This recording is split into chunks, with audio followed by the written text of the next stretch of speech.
주신 말씀, 우리 전도서 말씀을 예정대로 우리가 시작하게 되는데, 이 말씀을 우리가 듣기 전에 준비된 영상 하나 보도록 하겠습니다.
네, 우리 시리즈 설교를 시작하면서 또 좋은 영상을 우리가 함께 보면서 시작하게 돼서 감사합니다.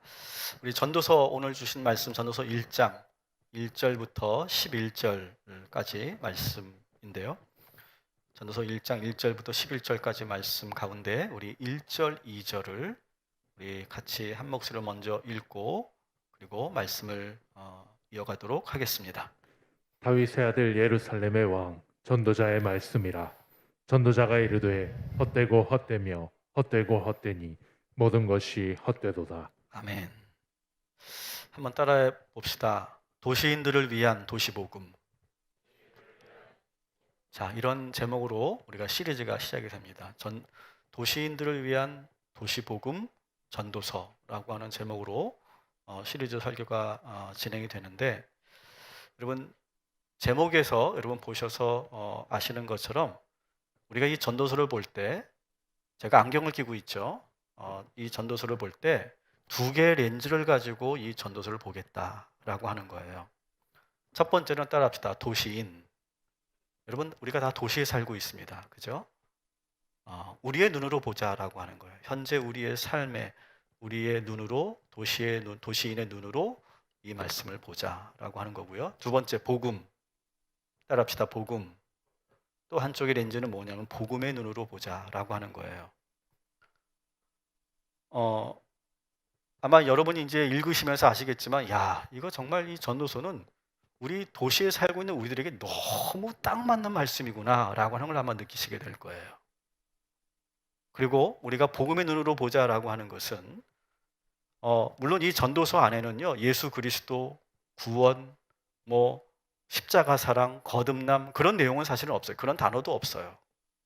근데 여러분, 초대교회 성도들이 구약 성경을 볼 때 어떤 눈으로 봤다고요? 복음의 눈으로 구약 성경을 봤어요. 유대인들이 구약을 보는 것과 초대교회 성도들이 구약을 보는 건 완전히 달라요. 복음의 눈으로 봤다는 거예요. 그래서 구약에 있는 지혜서인 이 전도서를 복음의 눈으로 봐야 된다라고 하는 거죠. 그럴 때 우리가 새롭게 이 전도서가 보이게 될 것이다 라고 하는 겁니다. 그런 기대를 가지고 여러분 오늘 이 전도서를 시작해 주시면 좋겠습니다. 자, 우리가 항상 책을 시작할 때 가장 먼저 우리가 해결하고 알아가는 그런 작업이 뭡니까? 저자가 누구냐라고 하는 거죠. 저자. 자, 전도서를 쓴 저자가 누굴까요? 누구예요? 네, 너무 당연하다는 듯이 말씀하시네요. 솔로몬. 뭘 보고 알 수 있어요? 자, 우리 1장 1절과 12절 우리 한번 같이 볼까요? 거기 보면 이렇게 되어 있어요. 다윗의 아들 예루살렘 왕 전도자의 말씀이라 이렇게 되어 있고요. 12절 보니까 나 전도자는 예루살렘에서 이스라엘 왕이 되어, 뭐 이걸로 딱 보면 뭐 100% 솔로몬이다. 우리가 이렇게 말할 수 있죠. 특히 다윗의 아들 이렇게 나오기 때문에 뭐 이거는 뭐 보나 안 보나 이거는 100% 솔로몬이다 이렇게 말할 수 있습니다. 아마도 추측하기를 솔로몬이 말년에 자신의 그 삶을 되돌아보면서 아마 깊은 허물을 느꼈던 것 같아요. 그리고 깊이 후회하면서 마지막 순간에 모든 그런 이스라엘 백성들에게 정말 마지막으로 정말 자기가 살면서 느꼈던 그 허무와 그 한계를 솔직하게 고백하는, 그러면서 그 하나님의 지혜를 전하는 그런 말씀이 이 전도서다 이렇게 우리가 말할 수 있겠죠. 그래서 우리는 일단 전도서를 누가 지었다고요? 솔로몬이 지었다라고 우리가 시작할 거예요. 근데 제가 방금 뭐라고 그랬어요? 일단이라고 그랬어요. 일단. 실제로 현대 신학자들은 루터도 마찬가지였어요. 신학자들은 이 전도서를 솔로몬이 아닌 제3의 저자가 썼을 가능성이 있다. 이렇게 말하는 신학자들이 상당히 많이 있습니다. 거의 대부분이라고 봐도 과언이 아니에요. 근데 우리는 솔로몬이라고 알고 있죠. 그러니까 일단 우리가 그렇게 알자는 거예요. 우리가 1절과 12절을 근거로 해서 이제 제가 차차차차 이 말씀을 풀어가면서 이 전도서가 왜 제3의 저자가 있을 수도 있다라고 말하는지 그것을 여러분들에게 근거를 가지고 말씀을 드리려고 합니다. 그래도 솔로몬이 지었다라고 해도 전혀 이 전도서가 문맥상 이상하거나 잘못되지 않습니다. 일단 우리가 배운 대로 알고 있는 대로 솔로몬이 저자다 이렇게 여러분 아시면서 함께 하면 좋겠고, 그러면서 그 저자를 새롭게 알아가고 추적하는 그런 즐거움과 재미가 여러분에게 있을 거라고 생각합니다. 자, 이 전도서 하면 가장 유명한 구절이 뭘까요? 2절이죠. 2절. 우리 한번 같이 다시 한번 읽어보도록 하겠습니다. 시작. 전도자가 이르되 헛되고 헛되며 헛되고 헛되니 모든 것이 헛되도다. 뭐 전도서 하면 이 구절이면 다 끝나는 거죠. 그죠? 자, 헛되다가 몇 번 나와요? 5번 나오죠. 5번. 야, 얼마나 허무하고 공허하면 5번이나 말할까요? 여러분 지금 읽었던 이 헛되다라고 하는 단어는 히브리어로 따라합시다. 헤벨. 헤벨이라는 단어예요. 헤벨. 이 헤벨이라는 단어는 그 뜻은 뭐냐면 숨, 연기, 안개 그런 거예요. 우리의 숨, 내쉬는 숨, 연기, 안개. 이걸 좀 더 추상적인 그런 명사로 번역을 하면 헛됨, 허무, 무의미, 부조리 이렇게 우리가 말할 수 있어요. 여러분 아담과 하와의 둘째 아들 누구예요? 둘째 아들. 제가 너무 어려운 질문을 드렸나요? 누구예요? 아벨이죠. 아벨. 근데 이 아벨은요 사실은 엄밀하게 히브리어로 발음을 하면 헤벨이에요. 허무라는 뜻이에요. 왜 아들을 이름을 그렇게 지었을까? 여러분 아벨의 인생을 보세요. 얼마나 허무합니까? 그죠? 그렇게 예배도 잘 드리고 하나님이 기뻐하시는 삶을 살고 열심히 살았는데 가인에 의해서 너무 허무하게 생을 마감하죠. 그것을 상징적으로 보여주는 것이 바로 아벨, 헤벨이라고 하는 거예요. 자, 그리고 우리가 다시 한번 본문을 보여주시면 헛되고 헛되다 이렇게 되어 있잖아요. 똑같은 단어가 2번 연속으로 나온다는 것은 뭘 말할까요? 이것은 히브리식 표현으로 본다면 최상급을 말해요. 최상급을 말해요. 우리도 뭐 그렇게 말하잖아요. 뭐 왕 중에 왕 이렇게 하면 진짜 진정한 왕이라는 그런 의미잖아요. 그죠? 최상급을 표현합니다. 자, 그런데 오늘 보세요. 최상급을 2번 사용했어요. 그죠? 헛되고 헛되며 헛되고 헛되니 최상급을 2번 사용하고 마지막에 한 번 더 방점을 찍어서 헛되다 이렇게 말하고 있어요. 그러니까 엄청나게 뭐 정말 어마어마하게 이 헛됨을 지금 이야기하고 있는 것이고, 또 이것은 이 세상의 그 어떤 것도, 모든 것이라고 되어 있잖아요. 그 어떤 것도 예외 없이 다 헛되다. 우리가 이 세상에 살면서 하는 모든 일들 다 헛되다, 이렇게 말하고 있는 거예요. 도대체 이 솔로몬은 마지막 이 말년에 뭘 경험했기 때문에 이렇게 헛되다, 헛되다, 헛되다, 헛되다, 헛되다, 이렇게 5번이나 말하고 있는 것일까? 우리가 그것을 한번 찾아가 보도록 하겠습니다. 여러분, 사실 이 전도서는요, 여러분, 우리가 이 성경 66권을 뭐라고 하죠? 따라합시다. 정경이라고 합니다. 여러분, 이 66권 말고도 성문서들이 상당히 많이 있습니다. 들어보셨겠지만 외경도 있고 위경도 있고요. 그 밖에 성문서라고 하는 것도 있어요. 그 숫자를 헤아릴 수가 없고, 지금도 계속해서 그 문서들이 고고학자들에 의해서 발견되고 있어요. 그러니까 초대교회 시대 때는 너무나 많은 문서들이 막 여기저기서 우후죽순으로 제대로 정리되지 않고 정립되지 않고 읽혔단 말이죠. 그래서 이것을 안 되겠다 해가지고 이것을 정경화 작업을 했는데, 정경화 작업을 하면서 많은 그러한 신학자들과 교회 지도자들이 토론을 거쳐서 이 정경화 작업을 하는데, 마지막까지 논란이 있었던 책이 바로 이 전도서예요. 왜 그랬을까요? 여러분, 예측이 되시죠? 너무 비관적이에요. 너무 부정적이에요. 헛되고 헛되며 헛되고 헛되니 모든 것이 헛되도다. 야, 이것은 너무 우리의 기독교 신앙과 너무 배치되는 그런 말씀 아니야. 이거는 정경으로 들어올 수가 없어. 이렇게 주장하는 학자들도 상당히 많이 있었기 때문에 이것이 정경으로 들어오는데 마지막까지 논란이 있었던 책이다라고 하는 거예요. 여러분, 그만큼 하나님을 믿는 우리 성도들에게 이 허무는요, 상당히 부정적인 말로 들리죠. 여러분, 하나님을 믿는데 왜 허무하냐는 거예요. 그런 말 많이 들어보셨을 거예요, 여러분. 믿음 생활을 하는데, 하나님을 믿는데 왜 허무하냐는 거예요. 그건 말도 안 된다는 거예요. 믿음이 약하거나 하나님을 의심할 때 그때 허무라는 것이 찾아올 수 있지만, 믿음 생활을 제대로 하면 성령 충만하고 항상 기쁘고 은혜가 넘치는데 허무할 순간이 어딨냐는 거예요. 그래서 교회에서 삶이 헛되고 허무하다라고 누군가가 말하면 권사님들이 혼을 냈어요. 그런 말 하지 말라고. 그거 지금 믿음에 문제가 있는 거라고. 그렇게 말을 했습니다. 그래서 우리는 신앙생활하면서 교회 안에서 허무하다는 말을 잘 안 해요. 그러면서 우리는 교회에 모여서 우리는 어떻게 해요? 믿음 좋은 척 한다는 거죠. 그리고 목회자는 어때요? 목회자는 절대로 허무에 대한 이야기를 하면 안 되는 사람이에요.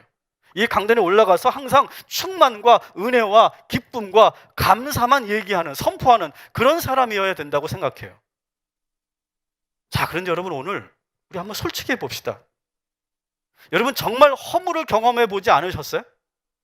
나는 한 번도 경험을 안 해봤다, 허무를. 손 들어보세요. 나만 손 들었어요? 여러분, 우리는요, 한 번도 허무를 경험해 보지 않았다라고 하는 분들은 제가 보기에는 아무도 없을 거예요. 갑자기 모든 것이 헛되다 이렇게 생각 안 해본 적 있어요, 없어요? 다 한 번쯤은, 아니 한 번이 뭐예요? 상당히 오랜 그러한 많은 시간 동안 우리가 그런 경험을 해보죠. 어느 순간 내가 열심히 했는데 의미를 잃어버려요. 이게 뭐지? 의미를 잃어버리고 방향을 잃어버린 경험 여러분 있으세요, 없으세요? 있잖아요.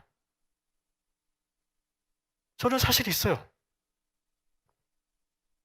목사가 이렇게 말해서 될지 모르겠지만 죄송한데 저는요, 지금도 허물을 느낄 때가 있어요. 예수님 믿는데. 여러분, 실망스러우세요? 내가 저런 목사 밑에 있어야 되나? 근데 우리 정말 솔직해졌으면 좋겠어요. 우리 옆 사람과 인사합시다. 우리 오늘 솔직해집시다. 네, 여러분, 오늘 우리 정말 너무 믿음 좋은 척 하지 말고, 거룩한 척 하지 말고 좀 이렇게 우리의 가면을 좀 벗고 우리 한번 솔직해 보자고요. 자, 솔로몬도 마찬가지예요. 솔로몬도 지금 이스라엘 백성들을 다 모아놓고 지금 이 2절 말씀으로 시작하는 거예요. 헛되고 헛되며 헛되고 헛되니 모든 것이 헛되다. 아마 이 말을 듣는 순간 이스라엘 백성들은요 충격을 받았을 거예요. 아니 왕이 뭐가 헛돼? 모든 걸 다 가졌잖아요. 모든 걸 다 갖췄잖아요. 뭐 솔로몬 보니까 뭐 머리도 뭐 IQ도 뛰어나고 뭐 머리도 똑똑하고 뭐 지혜도 많고 잘생겼대요 또. 그죠? 막 그냥 해외에 있는 시바 여왕이 막 솔로몬 왕 한번 보려고 오잖아요. 막 잘생기고 키도 크고 난 그게 제일 부럽더라고. 막 뭐 모든 걸 다 뭐 권력도 뭐 엄청난 권력을 가지고 있고 정말 나라도 정말 잘 다스렸고 초창기에. 그런데 갑자기 이 솔로몬이 나타나서 모든 것이 다 헛되다 이렇게 말하니까 이스라엘 백성들이 충격을 받은 거예요. 근데 여러분 솔로몬이 왜 이렇게 시작했을까요? 솔로몬은요 이 백성들 앞에서 솔직하고 싶었던 거예요. 믿음 좋은 척 하고 싶지 않았고 솔직하고 싶었던 거예요. 내가 아닌 척 가면을 쓰고 싶지 않았던 거예요. 왕이 먼저 진실하게 자기의 내면을 내놓는 거예요. 이렇게 그래야만 백성들이 정말 자기 이야기를 할 수 있고 숨겨놓은 자기 마음을 오픈할 수 있다고 생각한 거예요. 그래서 지금 이 허물을 솔직하게 말하는 거예요. 저는 오늘 저도 그렇고 여러분도 그렇고 우리가 한번 솔직해졌으면 좋겠어요. 여러분 하나님 앞에 아무것도 숨기지 말고 가면을 쓰지 말고 믿음 좋은 척 하지 말고 지금 여러분이 걱정하고 있고 여러분 걱정하잖아요. 지금 두려워하고 있고 염려하고 있는 모든 것들을 다 하나님 앞에 내려놓으시기를 주님의 이름으로 축복합니다. 여러분 그래서 우리가 이 전도서를 이야기할 때는 따라합시다. 허물을 이야기하자. 우리가 지금까지 하지 말라고 했었는데 이제 우리가 한번 전도서를 보는 동안에는 이 허물을 충분히 한번 이야기해보고 우리가 한번 고민해보자라고 하는 거예요. 이래도 되나 싶을지 모르겠지만 저는 이 전도서의 말씀 있는 그대로 여러분이 전하면서 과감 없이 저는 이 허물을 이야기할 거예요. 오늘 본문은 솔로몬이 지었다고 우리가 결론을 내렸습니다. 이 솔로몬이 이 예루살렘을요 어마어마한 도시로 만들죠. 그전에도 없었고요 이후에도 없었어요. 솔로몬 시대가 가장 화려하고 가장 큰 도시를 만든 것이 솔로몬이에요. 그래서 열왕기상 7장 1절에 보면 솔로몬은 이 예루살렘 이 성을 이 도시를 만들기 위해서 몇 년이 걸렸대요? 13년이 걸렸대요. 13년이. 그래서 어마어마한 도시를 만듭니다. 왜 그렇게 만들었을까요? 이렇게 큰 제대로 된 저 옆에 있는 강대국들과 비교해도 절대로 밀리지 않는 그런 화려하고 부유하고 그리고 없는 것이 없는 이런 도시를 만들면 행복할 거라고 생각했어요. 백성들에게도 이렇게 시설이 좋은 그리고 이 어마어마한 웅장한 이 도시를 만들어주면 행복하게 살 거라고 생각했어요. 근데 어때요? 도시를 살면 행복할 줄 알았는데 어때요? 지금 여러분이 어떠시냐고요? 여러분 행복하세요? 정말 이 동탄이라는 도시가 너무 화려하고 너무 완벽하게 구조가 되어 있는데 없는 것이 없는데 우리가 정말 행복하냐고요. 오히려 이 코로나로 인해서 지금 우리 도시인들은요 더 다른 지역보다 더 많은 허물을 느끼고 그 불안을 느끼고 있는 것 같아요. 자, 그래서 오늘 이 솔로몬은요 이 도시인들이 느낄 수 있는 이 허물을 아주 면밀하게 분석을 하고 파고 들어갑니다. 아마 그것은 본인이 느꼈던 허물일 거예요. 그러면서 우리 모두가 이 도시에 살고 있는 우리 모두가 다 느낄 수밖에 없는 이 허물들을 이야기하는데 무려 7가지를 이야기하고 있어요. 자, 첫 번째 따라합시다. 열심히 살지만 허무함을 벗어날 수 없다. 자, 우리 3절 같이 읽어보겠습니다. 시작. 해 아래서 수고하는 모든 수고가 사람에게 무엇이 유익한가? 아멘. 수고라는 말이 나오죠. 수고. 여러분 도시인들은요 정말 열심히 삽니다. 정말 열심히 살아요. 아주 바쁘게 살아요. 여러분 한 주간 여러분 정말 바쁘게 사셨죠? 여러분 부지런하고 성실하지 않으면요 이 도시에서 살 수가 없어요. 살아남을 수가 없어요. 근데 여러분 그런 거 여러분 경험하시죠? 우리가 이렇게 열심히 사는데 우리의 이 수고가 배신할 때가 있어요. 그렇죠? 내가 열심히 살았는데 나의 이 수고가 나를 배신해요. 갑자기 회사에서 해임 통보 문자가 날라옵니다. 도시에서 비일비재게 일어나는 일이에요. 해임 통보 문자가 날라와요. 우리 학생들은 정말 열심히 공부하고 스펙을 쌓았는데 어때요? 들어갈 회사가 없어요. 내가 고등학교까지 열심히 공부하고 내가 좋은 대학만 가면 나는 이제 얼마든지 내가 원하는 꿈을 이룰 수 있고 내가 원하는 대학을 회사를 들어갈 수 있다고 생각하는데 그런 시대가 아니에요. 대학의 낭만 같은 거 다 이미 포기했고 4년 동안 정말 도서관에 처박혀서 공부만 했는데 들어갈 회사가 없어요. 아이들 대학을 위해서 정말 강남 엄마처럼 강남 엄마보다 더 심하게 우리 동토 어머니 더 세잖아요. 더 열심히 우리 아이들 위해서 따라다니고 정말 모든 일에 다 사교육비를 막 엄청나게 투자했는데 결과는 어떠냐고요. 이때 우리는 갑자기 허무가 밀려오기 시작하죠. 열심히 산 것 같은데 남은 건 하나도 없는 것처럼 느껴질 때가 있어요. 그런데 여러분, 이렇게 내가 열심히 살았는데 내가 배신을 당하는 거예요. 열심히 배신을 당하는 거예요. 그런데 여러분, 이 세상은 어떨까요? 따라합시다. 세상은 나와 상관없이 돌아간다. 여러분, 세상은요 나와 상관없이 돌아가요. 우리 4절 같이 읽어볼게요. 한 세대는 가고 한 세대는 오되 땅은 영원히 있도다. 땅은 변하지 않아요. 막 우리의 삶은 막 한 세대 가고 한 세대는 오고 막 그게 변하고 있는데 땅은 변하지 않아요. 여러분, 지금 당장 여러분들이 여러분의 회사를 그만둔다고 하면 여러분 회사가 어떻게 될까요? 나 오늘 사표 낼 거야. 탁 던졌어. 여러분 회사가 어떻게 될까요? 한전 어떻게 될까요? 아무 문제 없습니다. 아무 문제 없어요. 나 하나쯤 없다고 누구 하나 아쉬워하지 않아요. 이 도시는요. 어릴 때 막 그렇게 막 엄마 어디 있어? 엄마 언제 와? 그렇게 확 따라다니던 이 아이들이요. 나중에 다 크면요. 엄마 안 찾습니다. 점점 아이들이 커가면서 우리 부모들은 어떻게 됩니까? 나를 필요로 하지 않는 것처럼 느껴져요. 이때 우리는 지금까지 내가 뭘 하며 살았나라고 하는 깊은 회의에 빠지게 되죠. 내가 없어도 막 돌아가는 이 세상. 자, 그런데 더 황당한 것은 뭔지 알아요? 따라합시다. 시간이 너무 빨리 흘러간다. 자, 5절 같이 읽겠습니다. 해는 뜨고 해는 지되 그 떴던 곳으로 빨리 돌아가고. 전인권의 돌고가 생각나네요. 시간이 너무 빨리 지나가는 거예요. 여러분, 제 나이가 53세입니다. 믿어지세요?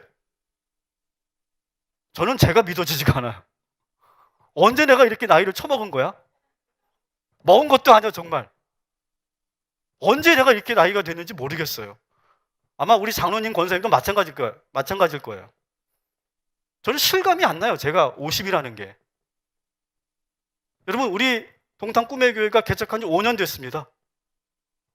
여기 우리 같이 처음에 시작했던 우리 장로님 권사님 어때요? 5년 됐어요, 5년. 엊그제 같은데. 시간이 정말 빨리 갑니다. 여러분, 우리 목회자들이 가장 스트레스가 뭔지 알아요? 주일이 너무 빨리 와요. 여러분, 이 설교 스트레스는요, 여러분 상상하지도 못할 거예요. 오늘 여러분 이제 여기서 대표 기도 한번 하실 때 여러분 어떠세요? 엄청 스트레스 받죠? 어떤 분은 막 일주일 내내 원고 쓰신다고 하더라고요.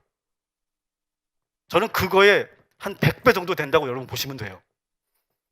그래서 어느 때는요, 제가 오늘 그랬는데 어느 때는요, 잠이 안 와요. 설교 준비하고 돌아갔는데.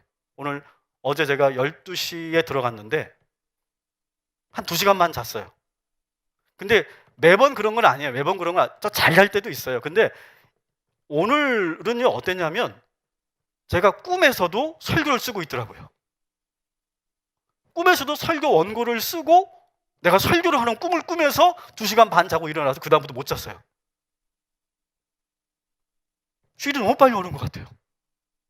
죽겠어요. 그냥 주일만 되면 막 뭐 말할 수 없는 그 압박감이 정말 말할 수가 없어요. 표현할 수가 없어요.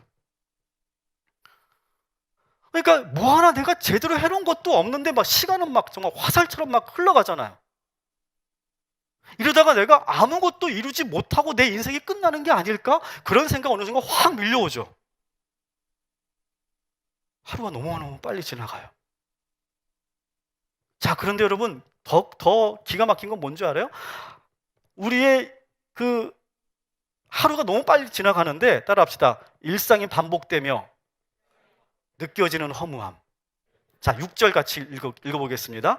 바람은 남으로 불다가 북으로 돌아가며 이리 돌며 저리 돌아 바람은 그 불던 곳으로 돌아가고.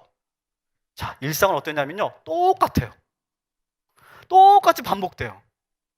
여러분, 지난주 월요일하고 지지난주 월요일이 전 똑같아요. 똑같은 삶이 반복되는데 문제는 어떻게 돼요? 시간은 너무 빨리 가. 똑같은 삶이 반복되는데 시간은 막 쏜살같이 달려가. 이게 미치는 거죠. 그러면서 오늘 6절에 보니까 바람에 대한 이야기를 해요. 바람은요, 막 자유롭게 자기 마음대로 막 이리 불고 저리 불고 막 하는 것 같은데 결국 잘 관찰해 보니까 바람은 불던 곳으로 다시 돌아가더래요.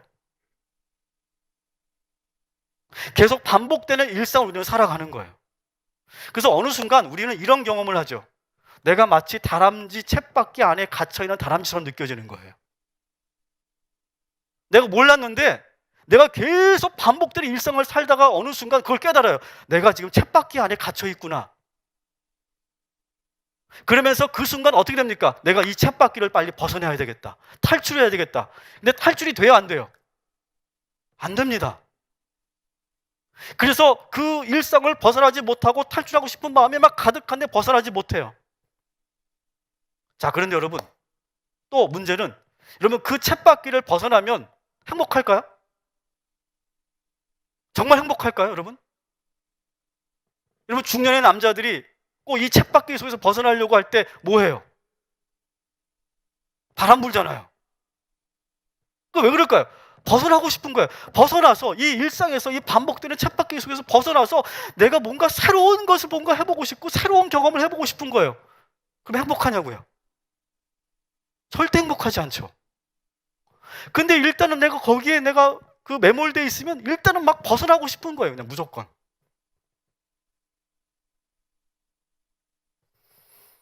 더 기가 막힌 거. 계속 더 기가 막히네요. 따라합시다. 만족할 수 없는 도시의 삶. 자, 우리 8절 한번 같이 읽어볼게요. 시작. 모든 만물이 피곤하다는 것을 사람이 말로 다 말할 수는 없나니 눈은 보아도 족함이 없고 귀는 들어도 가득 차지 아니하도다. 아멘. 도시는요, 오늘 본문에 보세요. 도시는요, 늘 피곤해요. 열심히 살거든요, 정말. 늘 피곤합니다. 지금 여러분 표정이 상당히 피곤하신 것 같아요. 늘 피곤해요. 근데 여러분, 우리가 이렇게 열심히 피곤할 때까지 열심히 사는 이유가 뭐예요?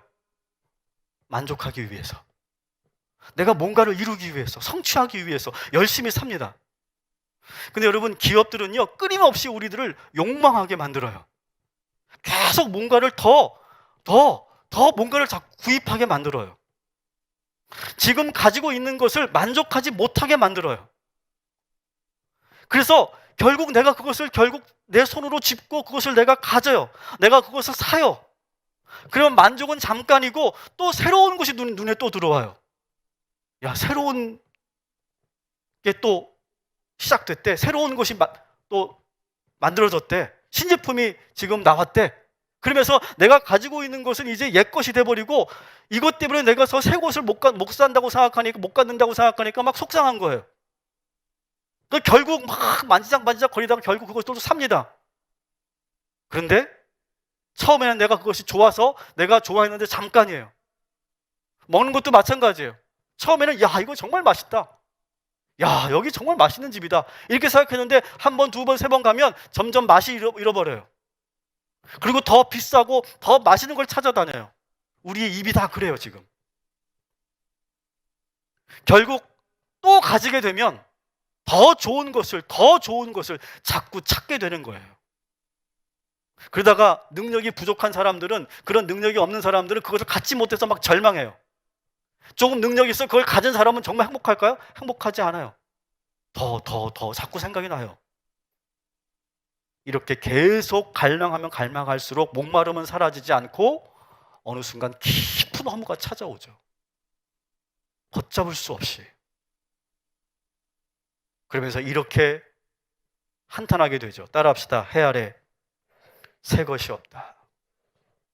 우리 9절 10절 같이 읽겠습니다. 이미 있던 것이 후에 다시 있겠고 이미 한 일을 후에 다시 할지라. 해 아래에는 새 것이 없나니 무엇을 가리켜 이르기를 보라 이것이 새 것이라 할 것이 있으랴. 우리가 있기 오래전 세대들에도 이미 있었느니라. 아멘. 여러분, 우리가 이런 경험 얼마나 많이 합니까? 야, 정말 나 이 학교만 들어가면 나는 정말 소원이 없겠다. 저 대학만 가면 나는 정말 날아갈 것 같고, 난 정말 그 다음부터 내 인생이 행복할 것 같아. 모든 거 잘 풀릴 것 같아. 야, 내가 이 회사만 들어가면, 야, 이 회사는 복지도 좋고 일도 어렵지 않고 연봉도 좋아서 꿈의 직장이라고 하는데, 나 여기만 들어가면 너무너무 좋겠다 생각해요. 또, 야, 내가 이 사람하고 내가 사랑하고 결혼하면 정말 이제 내 인생은 이제 새롭게 시작될 거다. 이 지긋지긋한 우리 이 원가족, 이 집구석 이제 다 잊어버리고 나는 이 사랑하는 사람과 함께 살면서 난 새로운 인생을 살 거야. 우리 그런 생각을 한다는 거예요. 근데 여러분 어때요? 그 학교가 그 학교고 그 회사가 그 회사고, 따라합시다. 그놈이 그놈입니다. 따라해보라니까. 그놈입니다. 믿으시면 아멘 하시기 바랍니다.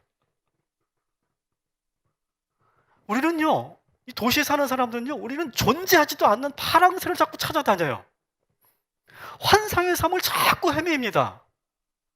그러다가 해 아래에 새로운 것이 없구나라고 하는 것을 알게 되는 순간, 그때 현타가 몰려오면서 순간 길을 잃어버리죠. 이런 일들이 얼마나 많이 우리에게 나타나고 있습니까? 마지막, 이 솔로몬이 마지막 경험했던 허무가 뭐냐? 따라합시다. 우리가 죽으면 아무도 기억해 주지 않는다. 이게 정말 기가 막힌 일이에요. 우리 11절 같이 읽겠습니다. 시작. 이전 세대들이 기억됨이 없으니 장래 세대도 그 후 세대들과 함께 기억됨이 없으리라. 아멘. 여러분, 우리가 이렇게 열심히 살고 희생했다는 것을 아무도 몰라요. 솔로몬이 그 어마어마한 도시를 만들어 놓고, 야, 이제 뭐 더 이상 뭐 바랄 것도 없다라고 생각하는데 어느 순간 그게 밀려온 거예요. 내가 죽으면 이 도시를 내가 이렇게 만들었다는 것을 사람들이 기억할까? 근데 여러분 실제로 어때요? 솔로몬이 지은 성전과 이 예루살렘 도시는요, 그 이후에 완전히 쑥대밭이 되죠? 얼마 가지 않아서 완전히 무너져 버립니다. 솔로몬이 죽은 다음에 나라가 분열되고 두 왕국으로 분열되고, 그리고 남유다가 완전히 바벨론에 의해서 초토화됩니다. 흔적도 없이 사라집니다. 그러면서 동시에 솔로몬이 했던 그 모든 업적들이 다 잊혀져 버려요. 자녀들은요, 자기들이 다 잘 알아서 큰 거라고 생각해요. 엄마 아빠가 얼마나 그렇게 희생하면서 인내하면서 정말 모든 걸 쏟아서 영혼을 갈아서 그렇게 아이들을 키웠는데, 아이들은요 그걸 잘 몰라요. 자기들이 다 알아서 잘나서 큰 줄 알아요. 여기 회사 퇴직해 하신 분들은 아실 거예요. 내가 퇴직하기 전에는 정말 뭐 부장님, 뭐 상무님, 전무님 하면서 막 그렇게 막 전화도 하고 막 도와달라고 하고 존경한다고 하더니 퇴직하고 나니까 딱 어때요? 전화 한 번 하나요? 완전히 싹 잊어버려요. 내가 죽으면 잠깐 동안 우리 자녀들이 울겠죠. 근데 얘네들도 이제 살기 바빠서 어떻게 합니까? 이제 슬슬 어머니 아버지 돌아가신 어머니 아버지를 잊어버려요. 1년에 한 번 생각할까 말까예요. 다 잊어버려요. 이게 인생이고 이것이 우리 모두가 느끼는 허무라고 하는 거예요. 여러분, 이 허무함 속에서 자유로우신 분 계세요? 난 이런 허물을 한 번도 경험해 보지 못했다. 한번 손 들어보세요. 만일 그런 분이 계시다면 그분은 정말 완벽한 믿음을 소유하고 계시거나 아니면은 본인이 본인을 모르는 거예요. 둘 중에 하나일 거예요. 어떤 그리스도인들은요, 이 허물을 마귀가 주는 거라고 생각해요. 그래서 우리 신앙과 반대되는 적대적인 거라고 생각해요. 그래서 마치 이 허무가 밀려오면 마귀를 내쫓듯이 예수의 이름으로 명하노니 모든 허물은 떠나갈지어다 이렇게 말해요. 여러분, 그러면 허무가 떠나가요? 좀 그랬으면 좋겠어요. 따라합시다. 허무는 몰아내는 것이 아니다. 여러분, 허물을 느낀다는 건요, 우리가 살아있다는 증거예요. 오히려 우리가 제대로 세상을 살고 있다는 말이에요. 여러분, 이 세상이 잘못되었고 부조리하고 이 수고가 헛되다고 느끼는 것은 하나님이 주신 지혜인 줄 믿으시기 바랍니다. 여러분, 그래서 이 허무도요, 하나님이 주신 지혜예요. 저는 그렇게 봐야 된다고 생각해요. 몰아내고 그리고 절대로 신앙인들에게 들어와서는 안 되는 그 어떤 것이 아니라 하나님이 주신 지혜예요. 오히려 여러분, 우리의 삶 속에서 허무와 공허함을 느끼지 못하게 하고 우리의 이성을 마비시키고 우리의 생각을 무지몽매하게 만드는 것이 독재자고 마귀인 거예요. 여러분, 인간은요, 한계를 느껴야 다른 길을 찾게 돼요. 야, 계속 내가 이렇게 가다가는 난 큰일 나겠다. 나 이렇게 가다가는 나 죽을지도 모르겠다. 이런 허물을 느껴야 정신이 번쩍 나고 그러면서 다른 길을 찾게 되는 거예요. 내가 깊은 허무의 늪에 빠져봐야 내가 죽을지도 모르겠다고 하는 긴박함이 생기고 그때 우리의 구원자이신 하나님을 찾게 되고 하나님이라고 부르게 되는 거예요. 그래서 허무는요, 몰아내야 될 것이 아니라 따라합시다. 허물을 받아들여야 된다. 여러분, 허물은요, 몰아내는 것이 아니라 받아들이는 거예요. 그래서 우리는 때로 내가 살아왔던 삶에 대해서 깊은 회의를 느껴봐야 돼요. 이렇게 계속 가다가 나 죽겠다. 큰일 나겠다. 내가 이렇게 열심히 살아봤는데 남는 것이 하나도 없구나. 이게 난 전부라고 생각했는데 이게 전부가 아니었구나. 내가 열심히 산들 누가 날 알아주냐.